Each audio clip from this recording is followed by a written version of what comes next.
Ladies and gentlemen, we got them. Young Turks. TYT. Young Turks. TYT. Young Turks. TYT. TYT.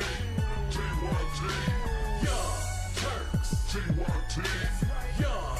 All right, welcome to the Young Turks. I'm your host, Cenk, and ta-da! We have a slightly different background. Woohoo! Let's see if it works. All right, now, what do we start every show with these days? Middle East, Midwest. Okay, every day. So that's because there's massive news every day out of those. So I got news on Libya for you, but today it's not Wisconsin, it's Ohio. How do you like that twisty twist, as Anna would say? All right, first quick update on Libya for you guys. Gaddafi forces attacked the strategic stronghold of Brega. It is an oil city, and it is important, of course, that the oil be controlled because that's where the money comes from. So Gaddafi's mercenaries attacked the town. They briefly took it, and guess what happened? Rebel forces attacked back and took it back. So a lot of fighting back and forth. Rebel forces winning at this point. Brega is in the east, closer to the stronghold of the rebels, and then they sent in the Air Force. Gaddafi did to strafe the rebels a little bit, but luckily that was pretty ineffective, and it looks like the mercenaries have been significantly beaten back from that area. Now, I wanted to make a quick note on that. I think the reason that the mercenaries might lose in the end, other than the fact that if they really froze Gaddafi's bank accounts, at some point he's going to run out of money to keep paying the mercenaries, is that, and look, there's a million factors, so there could be 17 factors on the ground that I'm not aware of that could make a huge difference. And there's been many times in history when mercenaries have won. That's why people use them. But in a situation like this, where one side really, really cares and their life is on the line, their country's on the line, power is on the line, that's just getting paid to fight, the guys that are getting paid to fight are going to be a little less motivated, especially because they're going to think, like, I'm going to die for this guy. Like, when it gets, like, if they're crushing the other side and it's easy, no problem. But if it looks like, oh my God, we're all about to die here, what? Because Gaddafi's paying me, $5 an hour, likely those guys will run, right? So we'll see how it plays out, but it's certainly an advantage for the rebel forces as opposed to Gaddafi's mercenaries. So, and that advantage seemed to have played out in this oil town, Brega, and rebel forces have won. So, and by the way, come on, let's keep it real, right? And let's keep it honest with the Young Turks. How cool does rebel forces sound? It sounds like they're fighting the Imperial Army, which in Gaddafi's case, they kind of are. So, all right. It's hard not to be for the rebel forces. Now, of course, I say that because those rebel headquarters, so obviously we're a little, biased in that direction. We like upstarts. All right, so that's your update on Libya. Nice and easy. Now, Ohio has just passed a bill in their Senate that would take away collective bargaining rights from public employees. Here we go again. Okay, this is actually worse because the Senate was the biggest question mark in Ohio. The House is definitely controlled by the Republicans and will likely pass it as well. Governor Kasich, who is a Republican, has already indicated that he is going to sign it. So it looks like while we're in the middle of that fight in Wisconsin, boom, immediately Ohio sneaks in there, takes away collective bargaining rights. Now, this bill's a little different. It has some upsides, some downsides. On the upside, they're still allowed to bargain over their salaries and their hours. Are they not merciful? But they are not allowed to bargain over sick days, health care, and pensions. So looks like, and by the way, in Wisconsin, it does not apply to the firefighters and the cops, etc. In Ohio, it applies to everyone. So, meaning all the public employees. So it looks like a fail in Ohio. And look, it's a fail for us now because I think it hurts the middle class. A lot of people believe that, and they're beginning to see that this is an attack by the Republicans on the middle class, because at the very same time, they give corporate tax breaks. So, I mean, tax cuts for the rich and for the top businesses, and, and spending cuts and salary cuts and people getting fired in the middle class and the workers. It's obvious. It's blatant, right? And poll after poll showing that the American people are actually on the side of the workers. Another one, NBC News, Wall Street Journal poll, 77% saying basically don't take away collective bargaining. How clear do they have to be? This is the fourth poll in a row. And when you get into cutting Medicaid, and which, by the way, is, of course, as a lot of you know, is for the poor, right? Even then, people say 67% say, no, we are opposed. Do not cut Medicaid. But apparently the Republican governors and the Republican legislatures just don't care. They're going to cut it anyway, and they're going to give corporate tax breaks.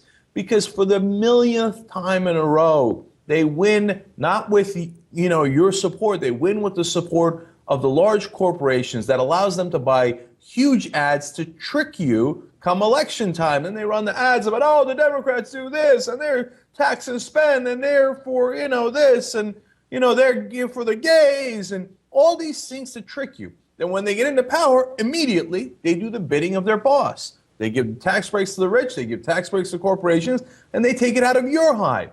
Now that they're actually doing it, and we've hit the bone, a lot of people in the middle class are going, whoa, oh, oops, they were coming after me. I didn't realize it. That's why when Public Policy Polling did a poll in Wisconsin, if the election was held today, who would you vote for? Governor Walker loses, and his opponent, Mayor Barrett of Milwaukee, wins. Why? Because a lot of the households that were Republican union households totally flip now and go, oh, damn, right. They were coming after my job. Now they say they'd vote for the Democrat. Well, for the moment being, too late. Now, actually, a significant number of Republicans in the Senate in Ohio flipped because they were worried. But it's all gamesmanship anyway. The bill won 17-16. They knew exactly how many votes to get to make sure that they won. And then so those other guys get political cover going, oh, yeah, I wasn't with my mean Republican colleagues. You can keep voting for me. And that's how politics works. In the end, what happened? Middle class crushed. Another win for corporate America. Congratulations. You keep electing more Republicans, and that's what you're going to get. Okay, now, I've got more news for you. Now, huge story out of the Supreme Court, obviously, Westboro Baptist Church, and the sun has drowned me out. Hey, let me tell you something, okay? Wait, let's see if I move.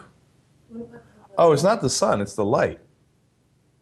Okay, listen, guys, let's take a quick break here and come back. Westboro Baptist Church, Supreme Court, very important decision, and a story in Pakistan which has enraged me. So come right back.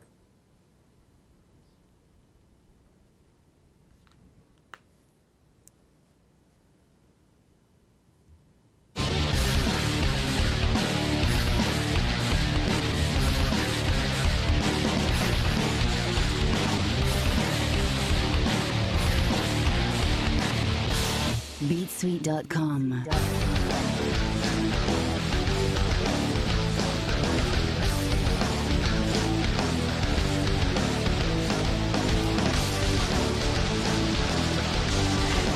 Welcome back to the Young Turks. Anna Kasparian and Cenk Uygur with you. Oh, we got such a good hour for you guys. Later on, we're going to talk about something that people are including in their prenups now called the Fat Clause. We're going to do that story, and we also have an owl killer on our hands. It's not J.R. Jackson. You'll be surprised who it is. We'll do that story and more later. But first, we're going to talk about Rush Limbaugh attacking Cenk Uygur. All right, so obviously Rush Limbaugh's been listening to my MSNBC show. I know, he can't get enough of me. It's not a big deal. And he's decided that he's going to go after me. He's got a curious pronunciation of my name, but mainly go after Robert Reich. Let's have fun, and I will give you theories on why he's pronouncing my name this way after we listen. Just say that. Number 19, Robert B. Reich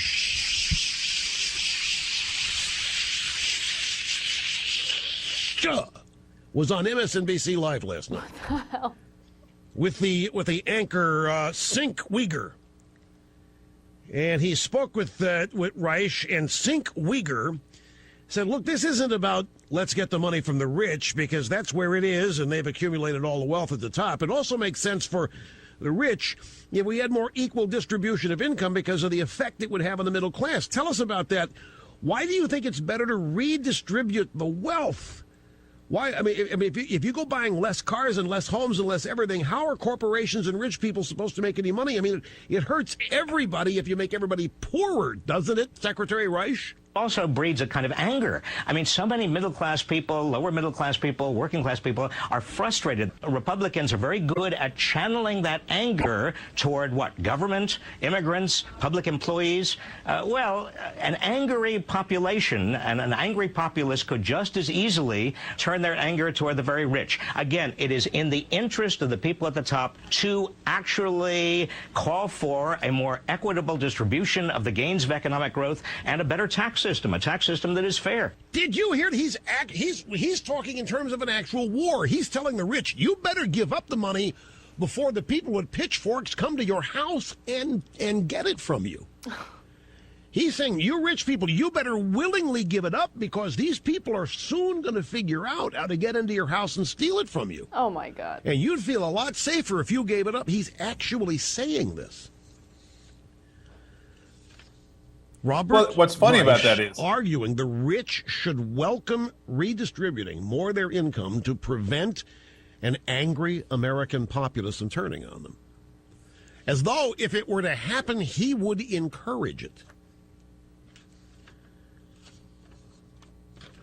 That's where we are, the American left. This, by the way, isn't that already happening? Isn't that what's happening in Wisconsin? Can we be honest? Isn't this sort of what all this is about? All these people occupying the Capitol building and demanding all these public sector union but it's not the rich they're demanding it from, is it? It's average Americans. Average Americans, many of them whom are underemployed, unemployed, or what have you. Isn't that who these teachers and public employees are saying, give us more, give us more? You fund our health care, you fund our retirement. But they're not saying it to the rich, are they?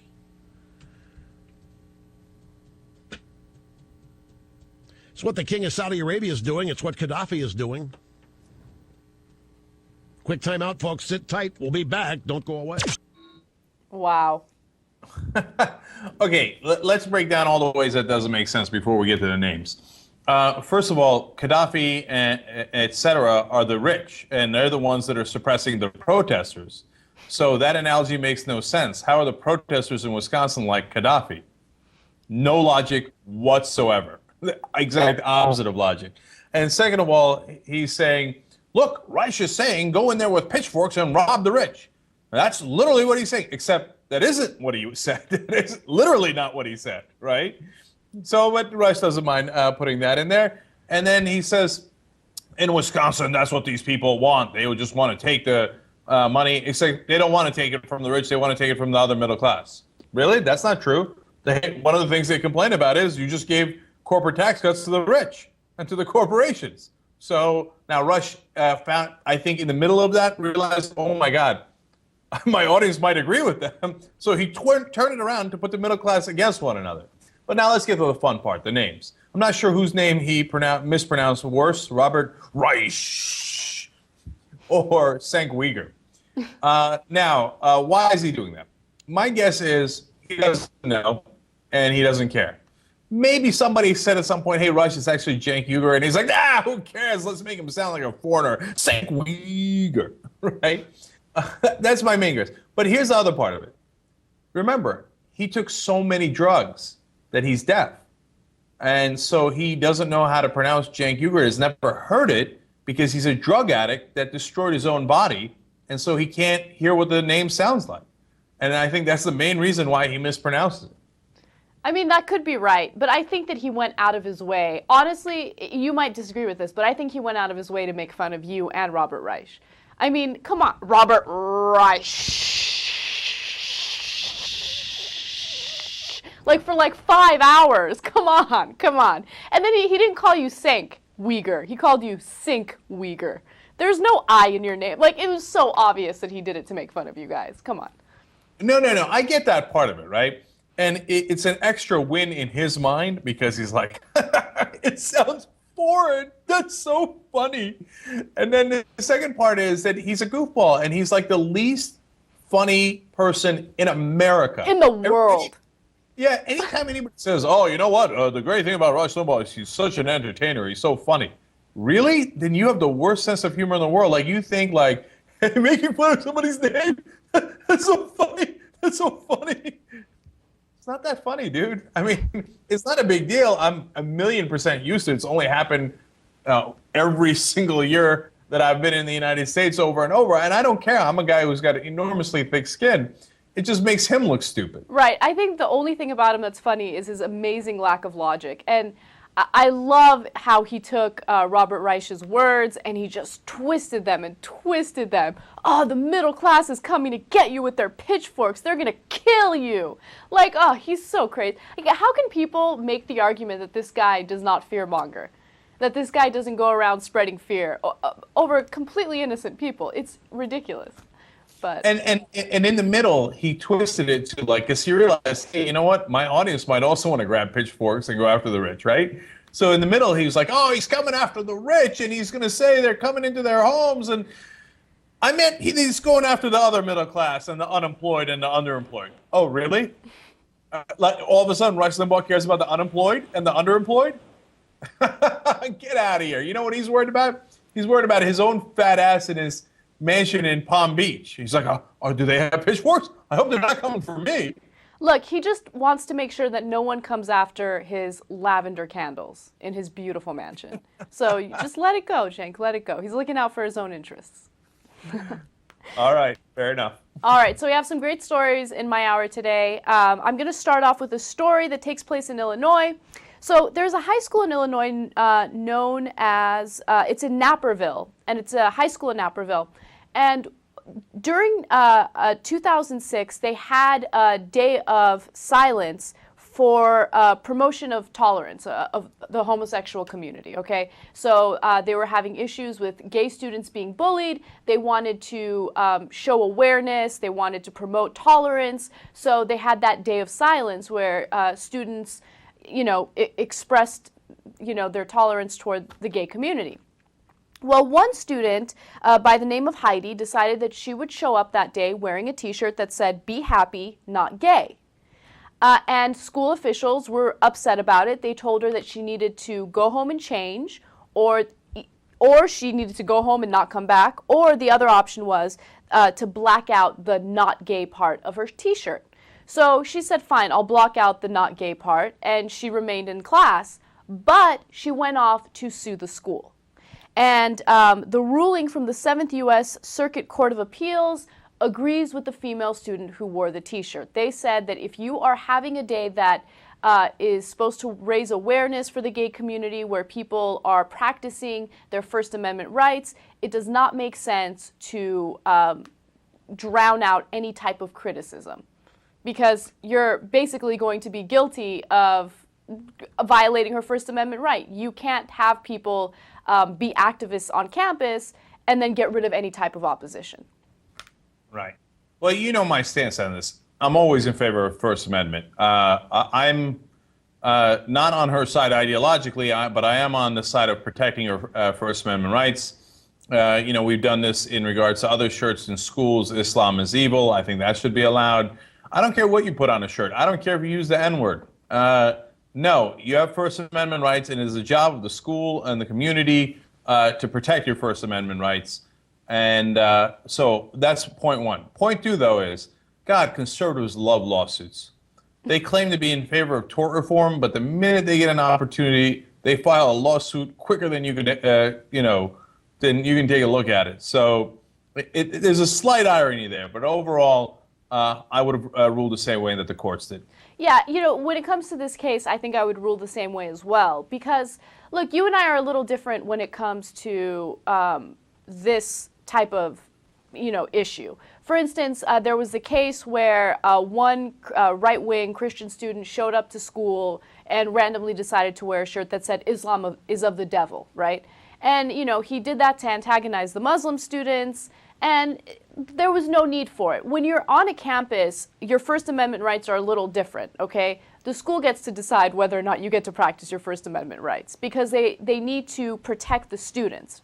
But in this particular case, I mean, you're having people exercise their First Amendment rights, especially when it comes to their thoughts and opinions on the gay community. You're allowing them to basically voice their support for the gay community. It doesn't make sense to drown out any type of criticism, right? I think that it's important to have that discussion on campus. I obviously don't agree with this girl ideologically at all, but you know, maybe that discussion is something that could be educational. Maybe have some sort of, I don't know, lecture on it. Have people discuss why they feel the way that they feel about it. Because in the real world, this is what you deal with. You deal with people who are wrong in their ideology. So how do you deal with that in the real world? So I think that this is a good ruling, in my opinion.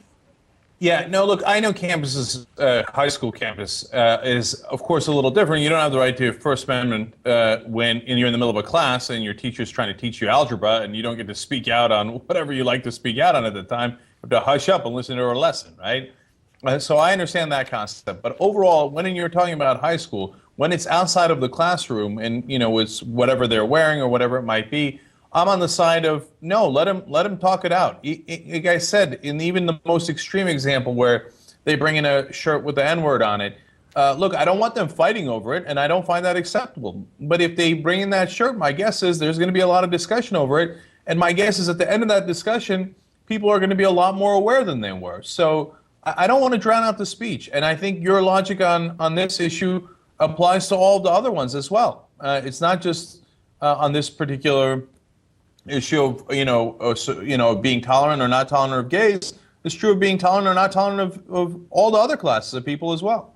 I think wearing a shirt that says the N-word on it is completely different, though, because you're looking for a fight, and that's going to lead to a fight. And school administrators have the responsibility.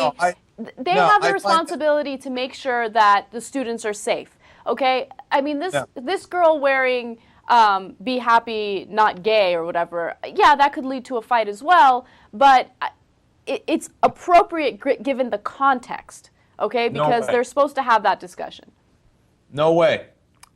Look, I don't find it acceptable that someone might react violently to your statement, so you're not allowed to make the statement. No way. Look, in the real world, that's fine, but on a school campus, it's not.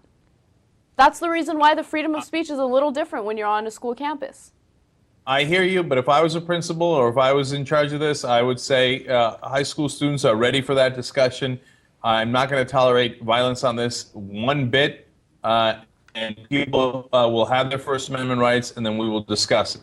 That's the direction I'd go. All right, so I guess that's where we're different. Anyway, let's take a break. When we come back, I have more great stories for you, including 3 teenagers in the UK who just got arrested for something that has been identified as Crime Book, the Facebook of crime. We'll be back with that story and more on The Young Turks.